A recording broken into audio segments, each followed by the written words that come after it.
A little over a month into the 2024-2025 NHL season, storylines are beginning to develop, and there's a whole lot to talk about.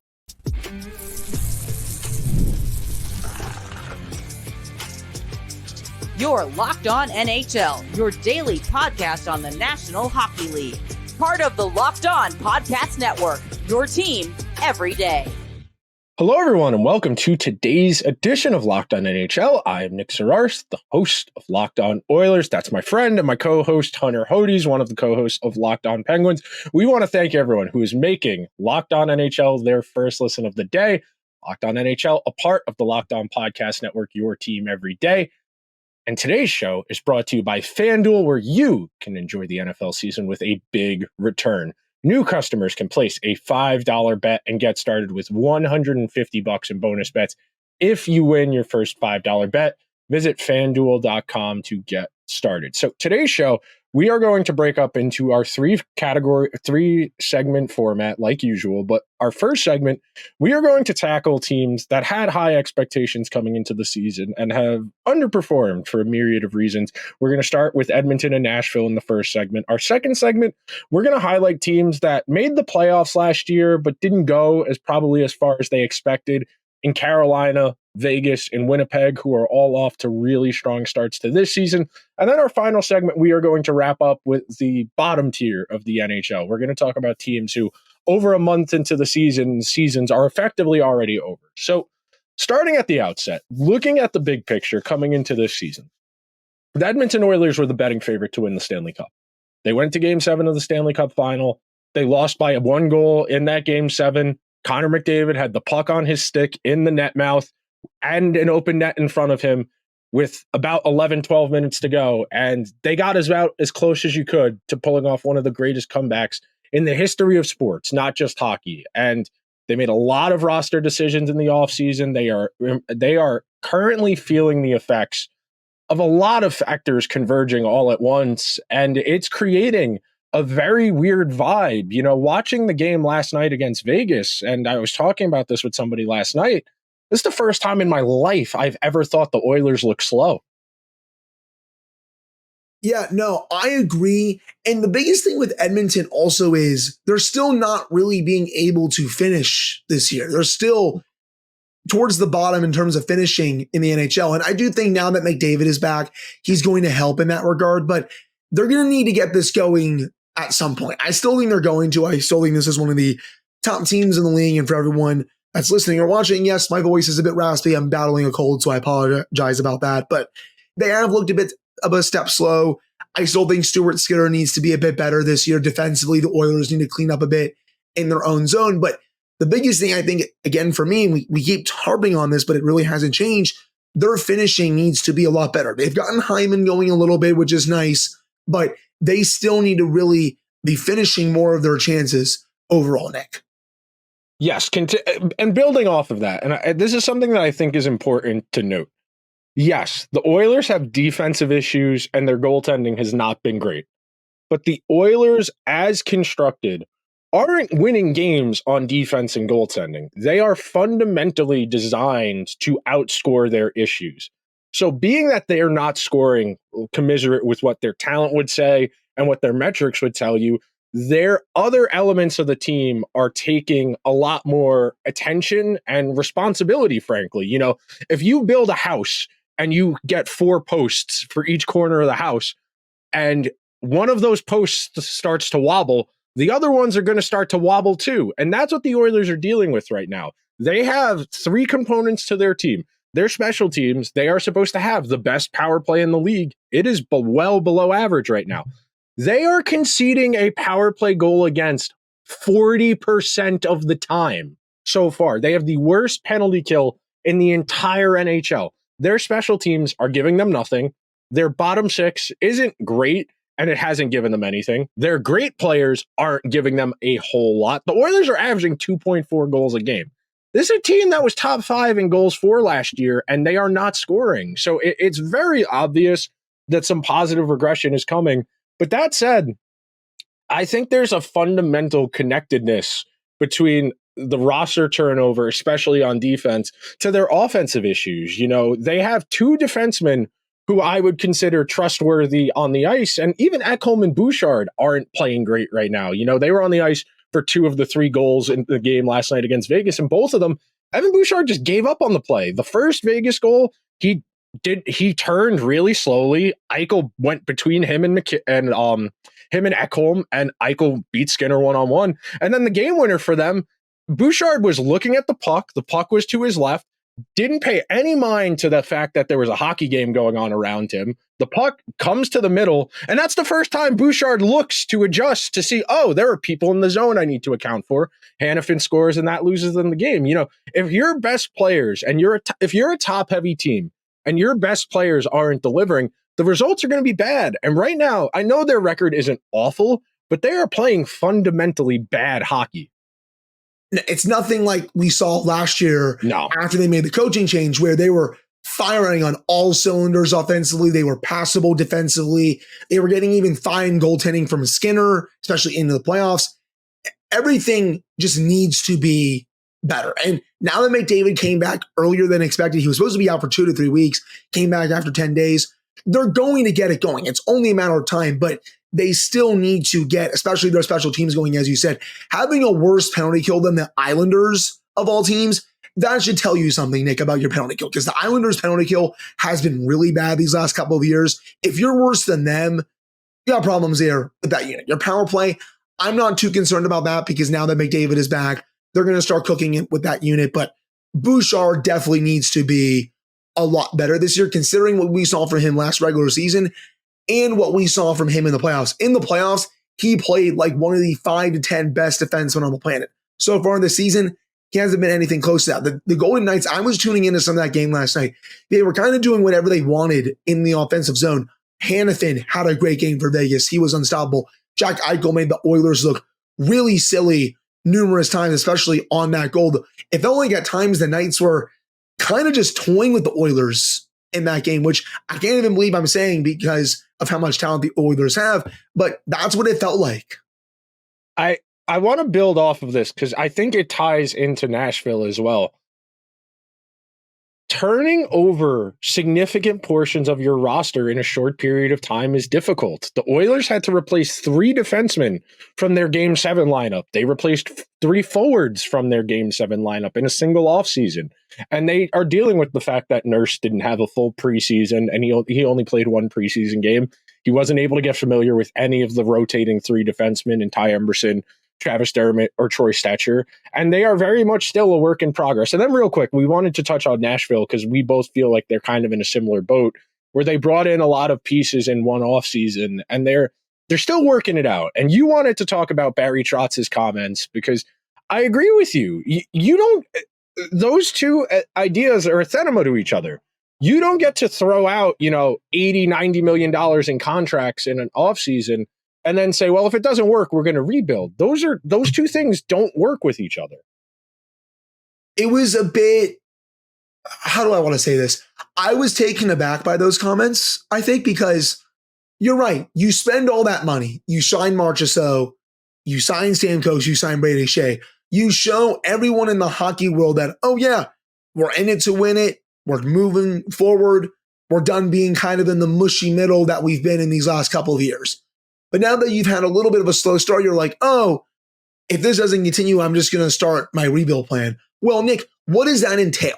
Who are you going to move off this team then if you start this rebuild plan? You're not going to move Forsberg. That's not happening. You're not going to move Roman Josi. You're not going to move any of the players that you just signed. You're not going to move UC Saros. You just signed him to a big deal as well. So I'm just not really sure if Trotz was just kind of trying to wake his team up or if he was fully serious with that, because you have all of these guys mostly signed, like your big core guys. I don't know who else you're going to move off this. So, I mean, I do think Nashville's eventually going to wake up. I don't think they're going to be as good as some people predicted them to be. I mean, I thought they would be a top 3 team in the Central that, maybe wins a round in the playoffs, but loses a bit early. Second round, I had them as a ceiling because heading into the season, I didn't see them as being better than Dallas or Colorado, but Colorado, they've been banged up and Dallas has been very good. But still, if they don't wake up, is he serious or was he just kind of kidding around and just caught up in the heat of the moment? So I'm curious to see if he follows through on that, if they continue this slow start. I don't think he can, I don't know, have his cake and eat it too, is the way to maybe say it. But something's going to have to give there because I did not see this slow start coming. No, definitely not. They are definitely not playing well. But then again, we talked about this a few weeks ago, the idea, because Zararis is a slow starter historically. Right. He usually gets better as the season goes along, and he's been so crucial to their success over the last few seasons. So I would put a pin in big picture concern for Nashville and the Oilers, because I do think they will both come around. But maybe tapering the high-end expectations of cup winner, cup good, and in Nashville's case, deep playoff run good. So we're going to take our first break on today's edition of Locked On Oilers. And when we come back, we are going to highlight teams that made the playoffs last year, but are playing even better to start this season, like Carolina, Winnipeg, and the Vegas Golden Knights, coming up after this break. If you guys know me, you know I love getting out there to go to games, to go to concerts, and the only place I get tickets is through the Gametime app. And right now, Gametime is having an exclusive zone deal for the NHL Winter Classic at Wrigley Field. Go to the Gametime app, purchase tickets. You can get 10% off bleacher seating and 20 to 25% off home plate area seats. With Gametime, you get features like the panoramic view from your seat in the app before you buy, the lowest price guarantee, or Gametime will credit you 110% of the difference, and Gametime ticket coverage, where your purchase is covered with the most flexible customer service policy in the ticketing industry. So take the guesswork out of buying tickets with Gametime. Download the Gametime app, create an account, and use code LOCKEDONNHL for $20 off your first purchase. Terms apply. Again, create an account and redeem code LOCKEDONNHL for $20 off. Download Gametime today. What time is it? Gametime. Today's show is also brought to you by FanDuel. Get ready to tackle NFL action at America's #1 sportsbook, because right now, new customers can bet $5 and get $150 in bonus bets if you win. The FanDuel Sportsbook app gives you everything you need to place live bets on the NFL all in one place. So when you get a hunch in the middle of the game, you can check out the latest stats, view live play-by-play, and so much more on the same page where you place your bets. Just visit FanDuel to join today. Tonight, we've got the Bengals and the Ravens. Really good AFC North showdown. The Ravens, 5.5-point favorites. Sunday morning, we have a game over in Europe. The Giants taking on the Panthers in Germany. The Giants are 6.5-point favorites in that game. And then the best game of the weekend, the surging Detroit Lions heading down to Houston on Sunday Night Football to take on CJ Stroud and the Texans, where the Lions are 3.5-point road favorites. You can get started with $150 in bonus bets if you win your first $5 bet, and that's at FanDuel.com. Never waste a hunch and make every moment more with FanDuel, an official sportsbook partner of the NFL. Thank you to everyone who is hanging out with Hunter and I here on this Thursday edition of Locked On NHL, where we are making our way through some of the early season storylines that are developing so far. And I wanted to talk about this lens of, because this is an interesting place, because I think we would put Carolina, Winnipeg, and Vegas all in the same general tier, where we expect them to be a playoff team. If things break right for them, I could easily see them in a conference final. But I feel like coming out of the gate this way, after the way their respective seasons ended last year, I think that's a really good sign. You know, you think about Vegas losing that squeaker first round series to Dallas, where every game was low scoring and tight checking. You think about Carolina really, really having a hard time against the Rangers and then surging back in that series. And it took a Chris Kreider third period hat trick to not stop a game 7. And then you talk about Winnipeg, who had a great regular season, the best regular season since they returned to Winnipeg last year. And then Colorado just outright sunned them and bullied them in that first round series. So I think all three of those teams getting off to good starts bodes well for the long-term trajectory. I agree. And I really wanted to see it from Winnipeg again before I fully bought in. And now I'm really buying in to what the Jets are doing. I predicted them to make the playoffs this year, but I didn't see them as a top 3 team in the Central. I'm looking pretty foolish for that right now, considering that they're 12-1 in first place in that division. I think with Winnipeg, it's their high-end guys, but also their depth that's been really good this year. Kyle Connor, 9 goals, 19 points in 13 games. Mark Scheifele's also over a point per game. Nikolai Ehlers, the same thing. Morrissey is showing why he's a number one defenseman in this league. Neil Pionk has been great. You got, Nina Ryder producing, Adam Lowry, Cole Perfetti. It's every single line for them, Nick, that's really producing this year. And of course, you're getting the goaltending from Connor Hellebuck. This is a very scary team right now. And if they keep playing like this, they will be a very tough out in the playoffs no matter who they face. With Carolina, they're doing very Carolina things, I feel like, in the regular season. This has always been a very strong regular season team. They don't call them the Carolina Corsies for no reason. They have a 63% Corsi percentage in the league right now for shot attempts. It's first in the league. They're playing great. They've won 7 in a row. Marty Necas, he was available for trade, it felt like, during this offseason, but Carolina decided to hang on to him. And thank God, Nick, because he leads their team in scoring right now, 20 points in 11 games. He has been awesome. And that's one of the main reasons why it felt like quite a few teams were interested, because it was only a matter of time before I felt like he was really going to fully break out. You're seeing that this year with Necas. Carolina really has, I think, a star in this player. But Stechnikov, he's also been really good. Aho's been great. They're getting the defensive play. Does Carolina play a bit boring? Yes, they turn a lot of games into slogs. But you know what? They also go 0-100 every game, because that's how their head coach played as a player. Rod Brindamore has all of his players play like it's game 7 in the Stanley Cup final every single shift, because that's how he played as a player. So I think the trick for Carolina is, I think they can sustain this for the regular season, but will they, A, add at the deadline, and B, will this translate over to the playoffs? Because that's the big thing, right? You're able to do this during the regular season, but once you get in a series with a coaching staff that can game plan against you for at least the next week, if not 2 weeks, teams are able to adjust to what they do, and Carolina starts struggling to score in the playoffs. So that is the kicker for me with Carolina. Vegas, I'm not surprised by what they're doing. Jack Eichel's having a great start to the year. Mark Stone has been very good. Noah Hannafin is really starting to cook as well. I wouldn't say he had a slow start. Maybe it was a tad underwhelming, but he's really been cooking as the season's been going on. He's going full throttle right now. That move by Eichel against the Oilers last night was awesome. This is still a very dangerous team. I feel like so many people were sleeping on Vegas to start this season. It's like, guys, they still have quite a bit of high-end talent, and their depth is still at least pretty passable. And they have a good defensive group. So, I should also add, Bruce Cassidy is one of the best coaches in the league. So I'm not surprised that Vegas is off to a good start, because I pegged them as a playoff team this year and a team that can still contend for the Stanley Cup. So I'm not surprised by them.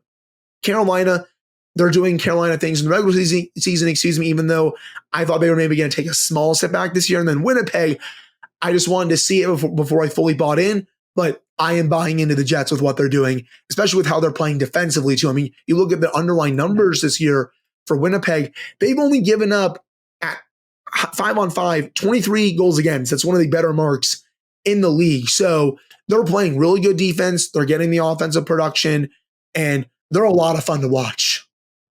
So I want to go real quick through all three, because you hit on most of the points I wanted to make, but I wanted to highlight number one. Hannafin playing with Pietrangelo has really given him a little bit more room, whereas the last few years in Calgary, especially after they went on the little playoff run, the 2 years since, he always kind of got stuck on.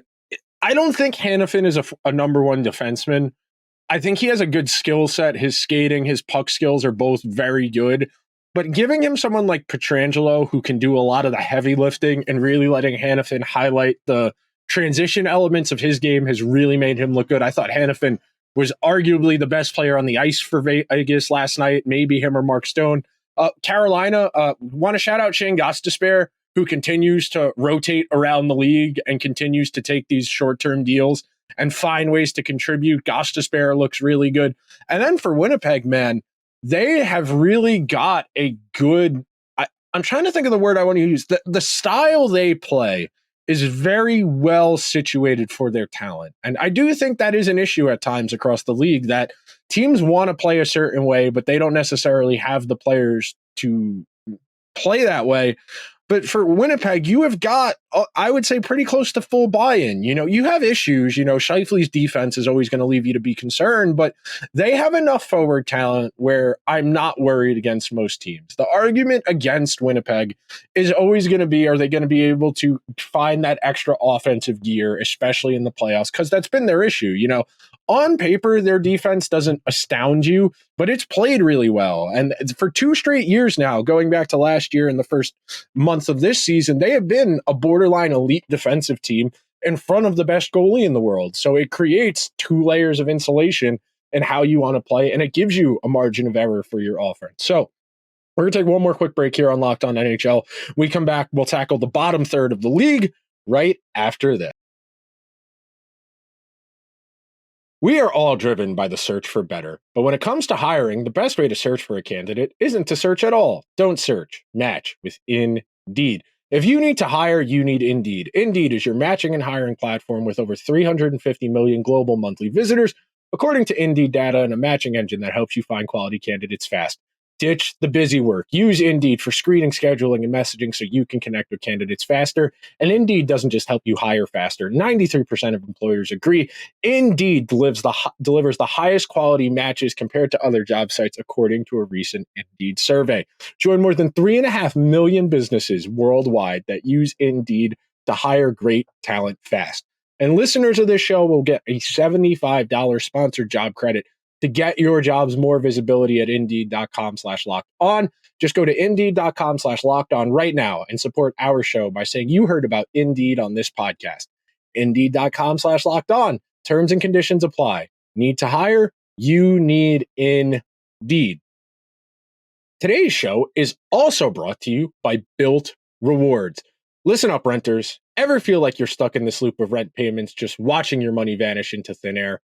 It's time to turn that rent game around and start earning some serious rewards. That's where Built Rewards comes in. Built is breaking ground as a neighborhood rewards program that hooks you up with points on your rent every month. Pay your rent and watch the points roll in. Use points to jet off on a dream vacation. Put those points towards a flight or a hotel stay with over 500 airlines and 700,000 hotels and properties. You could also use your points to book fitness studio classes or redeem them towards a future rent payment. They are designed to meet your lifestyle. Just pay hassle-free through the Built Rewards app. Your rewards game just got a major upgrade. Built points have been consistently ranked the highest value point currency by the Points Guy and Bankrate. Earn points by paying rent right now when you go to join built.com/lockedonnhl. That's JOINBILT.com/lockedonnhl. Make sure to use our Locked On URL so they know we sent you. Join built.com/lockedonnhl to start earning points with your rent payments today. Thank you to everyone who is hanging out with Hunter and I here on this Thursday in the early stages of the 2024-2025 NHL season. And Hunter, as we often say, and I throw this quote around every single year, and I think it's always apt. Bill Belichick was talking about his philosophy for the NFL, for competitiveness, and how many teams are actually in the mix to win the Stanley Cup. And he always said, before we even put the ball on the tee to kick off the ball to start the season, the first Thursday night game, 10 teams are already eliminated from winning the championship. The first day, before we play a single game, we know there are at least 10 teams that have 0% chance of winning.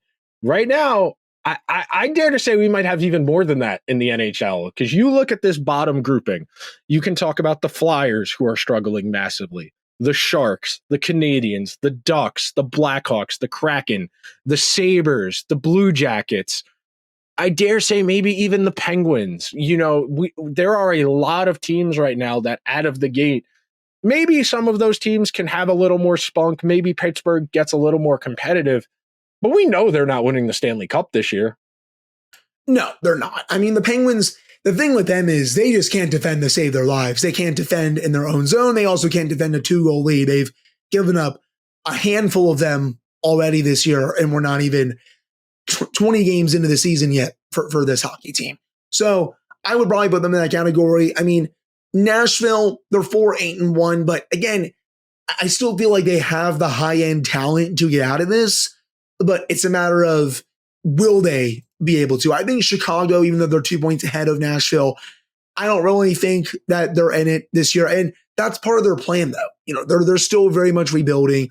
I think next year and the seasons after that will be the big years for Chicago where they spend some more money. And that's when their window really starts opening, at least in my opinion. Otherwise, you have the Ducks who, they're 4-6-2. They also can't defend, but they still have some young talent coming. The Sharks, obviously, they're still rebuilding. This is not their year either. The Kraken, they've been struggling. They've lost 4 in a row, 5-8-1. I don't think they're going to win the Stanley Cup, but I still think if they can turn around, this has the potential to be a playoff team this year.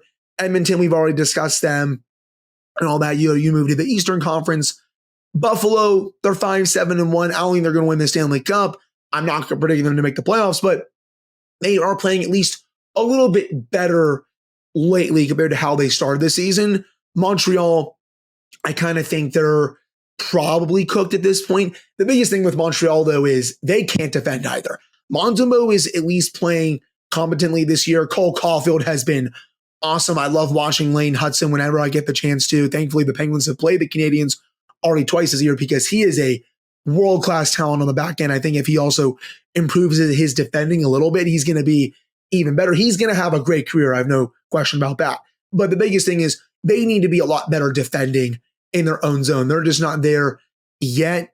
Philadelphia, they're probably cooked at least this year, but I still feel like they're set up for a bit longer-term success. I like what Matt Demichkov is doing. Columbus is off to an okay start, but again, Nick, they're not going to win the Stanley Cup this year either. The Islanders, I'm still not really impressed by what they're doing. We already discussed Pittsburgh as well. So there's quite a few teams in there too. I mean, we also, Nick, could discuss what's going on with the Bruins, man. They need to really figure They don't have the horses this season. They don't have the horses, man. You look at the lineup, the talent's not there. They have slowly had a brain drain of talent, which is what happens when you're good. The entire NHL is set up around the idea of bleeding the good teams of their talent. They don't want you to maintain long-term windows of competitiveness. Look, I think some of these issues are going to turn around. I think at some point, Brad Marchand will get going. I think at some point, Lindholm probably plays a little bit better. But right now, they signed Tyler Johnson off the street, and he's going to probably slide into their top 6. And Tyler Johnson hasn't been a top 6 player in probably close to 5 years at this point. They do not have the guys. I think Vegas, I think Boston will get there. I think Boston will be able to turn it around because I think Swayman will get going, and I think their defense will improve as the season goes along. On paper, their defense is not bad. The problem is Zadorov's playing too much. He's not a first-pair defenseman. He takes too many penalties to be a first-pair defenseman. Hampus Lindholm just doesn't seem to be as talented, or he's not playing as well as he was the previous 2 or 3 seasons he was in Boston. They lack real oomph in their lineup. Their best line, and I was talking to one of my Bruins fan friends yesterday about this, their most consistent line is their 4th line right now. That's the only line that really actually plays consistently. And that's a team that has David Pastrnak and Brad Marchand. The Bruins, if they want to make this happen, they need their big dogs to start really carrying some extra weight, and they need their depth guys to find that extra gear. They got decent results out of Charlie Coyle last year, had a great year stats-wise, but they do not have the horses to do what they have done the last few years. It is going to be significantly harder. And look, I know there are a lot of Bruins fans who are very disgruntled with the way the front office has handled things over the last handful of years, who are disgruntled with Jim Montgomery as a coach. Sweeney, I'm a little bit less firm on, but if you fire Jim Montgomery, you're not getting a better coach than Jim Montgomery. That's the thing. This is the dilemma that everyone faces. If you're a college football fan and you hate your coach, but you have a good coach, as much as everyone at Ohio State would like to win the national title, they keep making the playoff every year. They're not firing Ryan Day. It's the same thing with the Bruins. Jim Montgomery is the best coach you can have right now. You don't want Gerard Gallant. You don't want Bruce Boudreau. You don't want to take a flyer on somebody's AHL coach, and nobody's letting you hire their assistant coach in season right now. Unless you have a slam dunk, no doubt about it candidate you love, in which case you would have done that in the offseason. If you had somebody you really loved who was coaching in college or an affiliate coach somewhere, you would have made that decision in the offseason. Blaming Jim Montgomery is not fair. I think the only way they fire Montgomery is if they miss the playoffs and potentially Mike Sullivan becomes available and the Penguins let him go. Because I feel like I understand Sullivan's first tenure in Boston really didn't go that well, but he is a much different head coach right now. So I feel like the Bruins, if they were to fire Montgomery and get Sullivan, I think that hire would make a lot of sense for him. But also, that would have to entail the Penguins firing him, which I'm still not sure is going to happen because the Fenway Sports Group really likes him, and I think Kyle Dubas also likes him quite a bit as well. But I agree, right now, you're not getting a better coach than Montgomery. He is one of the better coaches in the league. And also for Boston, they need to get Swayman going, man. He only has an .894 save percentage this year. He didn't have a preseason. I understand that scoring is up this year. He is a better goaltender than that. Yes, I know he missed camp. Yes, I know he missed the preseason, but you know what? He didn't play. They got to ramp him up. He needs work. Yeah. Goalies get better the more they play. I'm not ready to panic on Swayman yet. I know. I'm not panicking. Don't get me wrong. I'm not panicking on him either. I'm just saying they got to get him cooking and have him cook a bit more because he's just not off to the start that the Bruins and their fans want him to be. So give that. And then Elias Lindholm too. Only 2 goals this year. Yes, I understand he started on the team in points with 8, but he still needs to be a lot better as well. That will do it for today's edition of Locked On NHL. Before we get out of here, if you could be so kind, please subscribe to the show wherever you get your podcasts. If you're listening on Apple or Spotify, please give the show a 5-star review. If you're watching over on YouTube, hit the subscribe button, hit the alarm bell so you get a notification whenever new content goes live. Let us know in the comments, what are you most surprised about so far through the first month of the NHL season? Hunter and I will see you guys next Thursday.